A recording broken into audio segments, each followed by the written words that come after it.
Hi, I'm Dan, this is At Midlife Crisis Motorcyclist, and this is the new Aprilia Tuono 457, which along with the RS 457, on which it is based, is perhaps one of the fastest bikes that you can buy on a restricted A2 licence. Now for me, that's really exciting because, as we've said before, motorcycling desperately needs to attract a crowd of new, younger riders and build products that are both relevant and exciting for them, which are too often overlooked by the mainstream motorcycling media, myself included, for the kind of bigger, glitzier stuff that we tend to be attracted to. In fact, the A2 licence category seems to be buzzing at the moment with an increasing range of choice, including more bikes that you can restrict down from the big capacities down to the A2 limit, including the Ducati Panigale V2.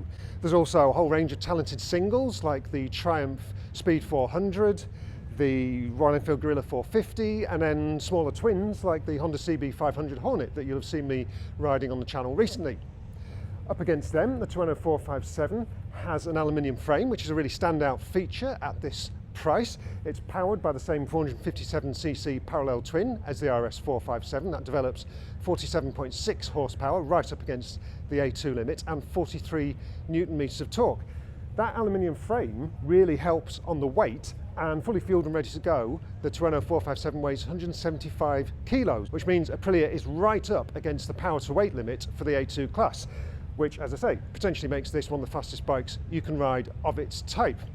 Pricing starts at £6,130, which is, yes, quite a bit more than a single-cylinder sporty naked like a KTM Duke 390 or any number of those kind of bikes, Husqvarna Svartpilen and things like that, but it does undercut the CB500 Hornet by a fraction and is also cheaper than the Yamaha MT-03, both of those bikes twins as well, of course.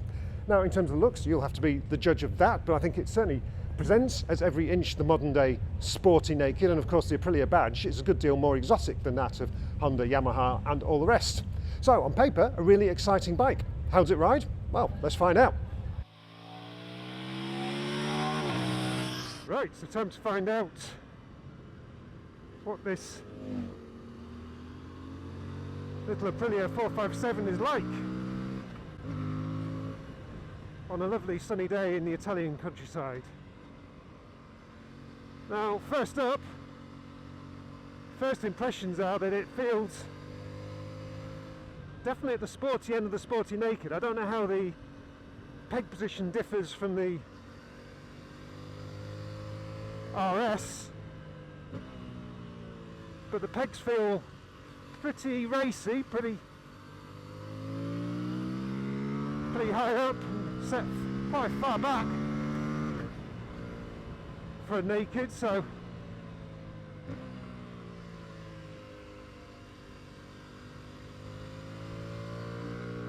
it might not have a fairing, but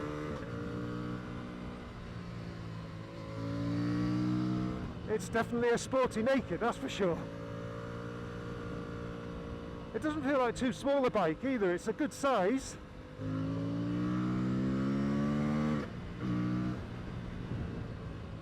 I'm about 6 foot, just a smidge under, and although it feels small under me, it's not like a 125 or something like that. There's a decent reach to the bars, so it doesn't feel like I'm riding a kid's bike.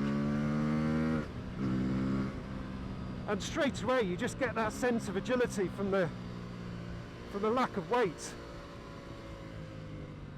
It feels wonderfully chuckable on these twisty roads. So yeah, 175 kilos, fueled and ready. The Yamaha MT-03 is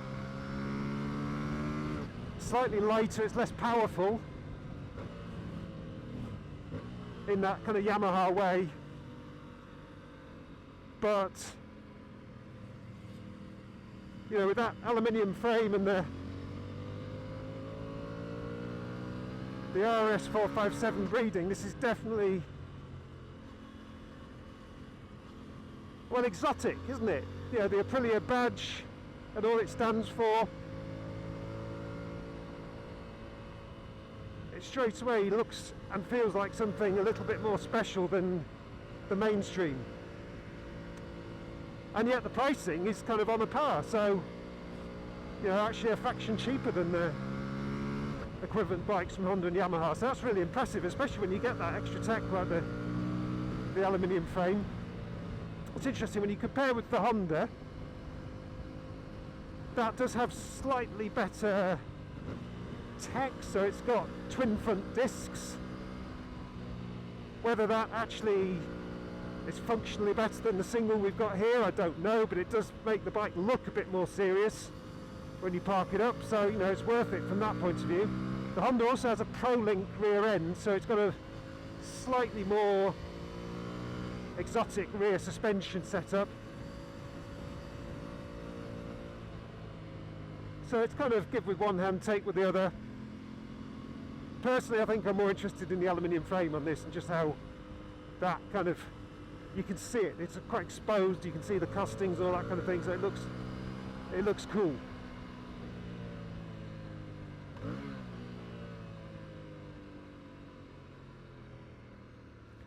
Figure out what we're doing here. I think we're doing a there and back by the looks of it, which is no bad thing because that was a nice bit of road. So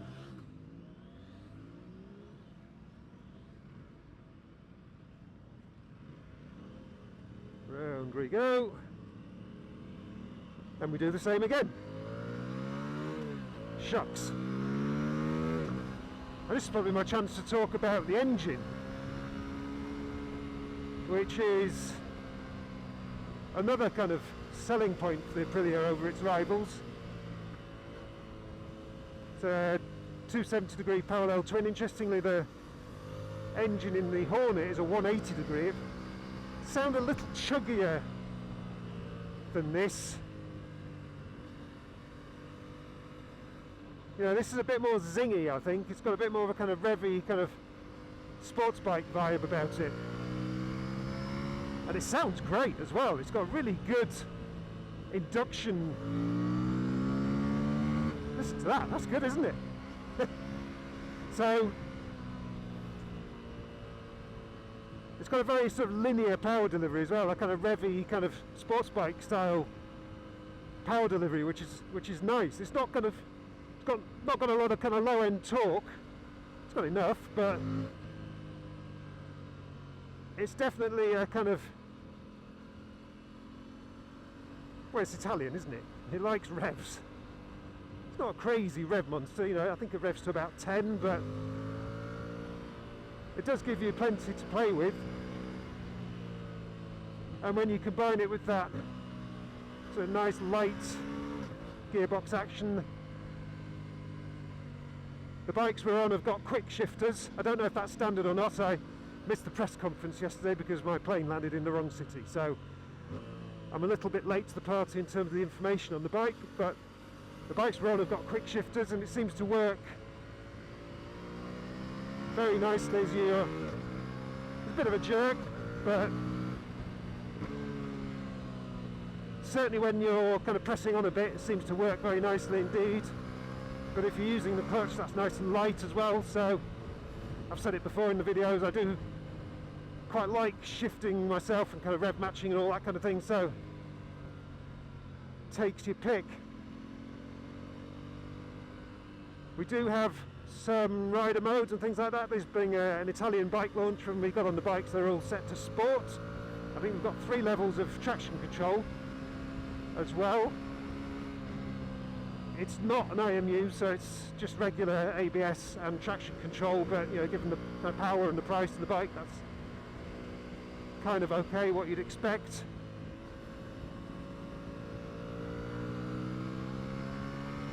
But overall, it just feels like a really, really exciting bike. And I think, coming back to what I was saying in the introduction about the industry needing to make bikes that are exciting for A2 level riders, don't feel like they're being dumbed down or passed off with just restricted versions of bigger bikes. I think if you were on an A2 license, this would be a really, really nice first bike to own. It doesn't feel dumbed down in the slightest, and I think when you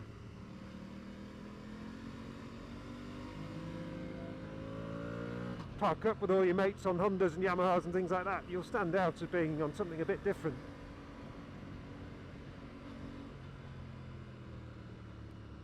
So there we go. There's a very quick little overview of the Aprilia Tuono 457, first Aprilia I've ever ridden. And maybe it's the Italian sunshine and the lovely roads, but yeah, I've enjoyed that quite a lot. There we go. I hope that was interesting. A2 riders have never had it so good, or so it seems.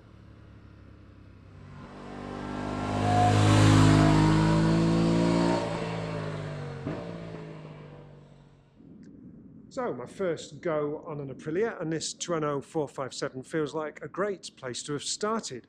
I've really enjoyed the bike, and I appreciate the mindset that's inspired it as well, because the whole kind of thing about A2, it's pitched as a limitation, a restriction, isn't it? And a lot of the bikes in the market are kind of built with that in mind. You know, they're kind of tailored to beginners, they're restricted versions of bigger bikes, all that kind of thing. Instead, Aprilia has kind of turned that idea on its head and turned that restriction, that limit, into a target. You know, it's made this bike the absolute maximum of what you can ride on that license, and it doesn't view it as a limit or a restriction. It views it as something to live up to. So in terms of coming back to what I was saying in the introduction about wanting to see bikes that would inspire younger riders, newcomers to the pursuit and all that kind of thing, I think Aprilia's done a really clever thing with this bike, and most of all, it's great fun to ride. It looks and feels genuinely exotic. That aluminium frame is a standout feature at this price point, so that's really cool. And you can, the fact it's really obvious here, you can see the casting at the front. That's really nice. The engine is an absolute zinger as well. I enjoyed that a lot. It's kind of reviness, that nice kind of linear power delivery, the induction noise, that kind of thing. That's just really good fun.